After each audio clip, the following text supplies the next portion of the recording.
Hi friends, அனைவருக்கும் வணக்கம். இன்னைக்கு பாருங்க, ஒரு சூப்பரான ஐர மீன் கருவாடு கிடைச்சது. ஏன்னா மீன் நமக்கு அதிகமா கிடைக்கிற வாய்ப்பு இல்ல, நம்ம இருக்குது உடுமலைப்பேட்டையில. அதனால இன்னைக்கு இதை வச்சு ஒயிட் ரைஸுக்கு ஒரு சூப்பரான தொக்கு தான் செஞ்சு காட்ட போறேன். வாங்க வீட்டுக்குள்ள போலாம். கருவாடை வந்து சுத்தம் பண்ணுங்க. கொஞ்சமா ஒரு தண்ணி வச்சிருக்கேன். இந்த தண்ணி வந்து ரொம்ப கொதிக்க வேண்டாம், ஓரளவுக்கு சூடான போதும். இப்ப நம்ம வந்து இந்த கருவாடை இதுல சேர்த்திக்கலாம். இப்ப தண்ணி நல்லா கொதிக்க ஆரம்பிச்சிருச்சுங்க. இது ரொம்ப நேரம் கொதிக்க கூடாது. கொதிக்க ஆரம்பிச்சுன்னா இதை இறக்கிடலாங்க. தண்ணியெல்லாம் ஃபில்டர் பண்ணிக்கலாம். 3 தடவை மறுபடியும் பசனில சுத்தமா கழுவி எடுத்தாச்சு. அடுப்பை பத்த வச்சு ஒரு பேன் அடுப்புல வச்சாச்சுங்க. 3 டீஸ்பூன் எண்ணெய் ஊத்திருக்கேன். 1/2 டீஸ்பூன் வந்து வெந்தயம் சேர்த்திக்கலாம். இப்ப வெந்தயம் புரிஞ்சிட்டு இருக்குதுங்க. 150 கிராம் சின்ன வெங்காயம் எடுத்திருக்கேன். ஒரு பச்சை மிளகாவை நீல வாக்கில் நறுக்கி எடுத்துருங்க. இதை அப்படியே சேர்த்திக்கலாம். இது கூடவே கொஞ்சமா கருவேப்பிலை. வெங்காயம் வந்து பொன்னிறமா வதங்க வேண்டாங்க, ஒரு கண்ணாடி பதம் வந்தா போதும். வெங்காயம் கண்ணாடி பதம் வதங்கிடுச்சுங்க. 2 பெரிய தக்காளியை ஜூஸ் அரைச்சிருக்கேன், அதை அப்படியே சேர்த்துக்கலாம். தக்காளி 2 தக்காளி நம்ம அரைச்சு ஊத்தி இருக்கிறோம். இந்த தக்காளியோட பச்சை வாசனை போகட்டுங்க, அது வரைக்கும் வதக்கி விட்டுறலாம்.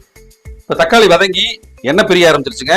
இந்த நேரத்துல கொஞ்சமா மஞ்சத்தூள், ஒரு 1/4 டீஸ்பூன் கொஞ்சம் குறைவா மஞ்சத்தூள், 2 டீஸ்பூன் மல்லித்தூள், 1.5 டீஸ்பூன் வந்து மிளகாத்தூள் சேர்த்திக்கலாங்க. சேர்த்திட்டு ஒரு 1 நிமிஷம் நல்லா வதக்கி விட்டுறலாம். ஒரு நெல்லிக்காய் சைஸ் புளியை வந்து ஊற வச்சு கரைச்சி எடுத்துருக்குங்க, இதை சேர்த்திக்கலாம். இப்போ புளிக்கரசலை சேர்த்தி ஒரு 2 நிமிஷம் மறுபடியும் கொதிக்கிட்டுங்க. கொதிச்சாதான் பச்சை வாசனை போகும். கொதிச்சதுக்கு அப்புறம் பார்ப்போம். இப்போ பாருங்க, நல்ல மசாலாவெல்லாம் நல்லா வதங்கி எண்ணெய் பிரிய ஆரம்பிச்சிருச்சு. இந்த டைம்ல நம்ம வந்து கிளீன் பண்ணி வச்ச ஐர மீன் கருவாடை சேர்த்திக்கலாம்.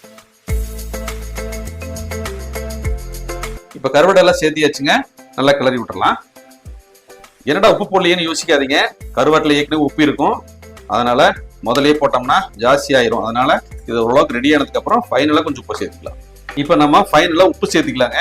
ஒரு 1/2 டீஸ்பூன் உப்பு சேர்த்துக்கலாம். இப்போ நம்ம கருவாடை சேர்த்தி ஒரு 2-3 நிமிஷம் ஆச்சுங்க. கருவாடு ஏற்கனவே குக் ஆகிக்கிறதுனால சீக்கிரமா குக் ஆயிரும். உப்பு செக் பண்ணி பார்த்துட்டு உப்பு சரியா இருந்தது. ஒரு சூப்பரான ஐர மீன் கருவாடு தொக்கு ரெடி. நல்ல சாம்பார் சாதம், ரசம் சாதம், ஒயிட் ரைஸுக்கு வச்சு சாப்பிட்டு பாருங்க. இன்னைக்கு அப்படிதான் நான் சாப்பிட போறேன். செம கணக்குல இருக்கும். வேற ஒரு பவுல மாத்தி காட்டுறேன். ஒரு அட்டகாசமான ஐர மீன் கருவாடு தொக்குங்க. செம்மையா வந்திருக்கு. டேஸ்ட் பண்ணி பார்த்துட்டு சூப்பரா வந்திருக்கு. இது பாத்தீங்கன்னா நல்லா ஒரு ஒயிட் ரைஸ் சுட சுட வச்சு இது ஒரு கரண்டி எடுத்து வச்சு அப்படி பிணைஞ்சு சாப்பிட்டோம்னா அட்டகாசமா இருக்கும். இல்ல சாம்பார் சாதம், ரசம் சாதம், பழைய சோறு, தயிர் சாதம் எல்லாத்துக்குமே செமையா இருக்குங்க.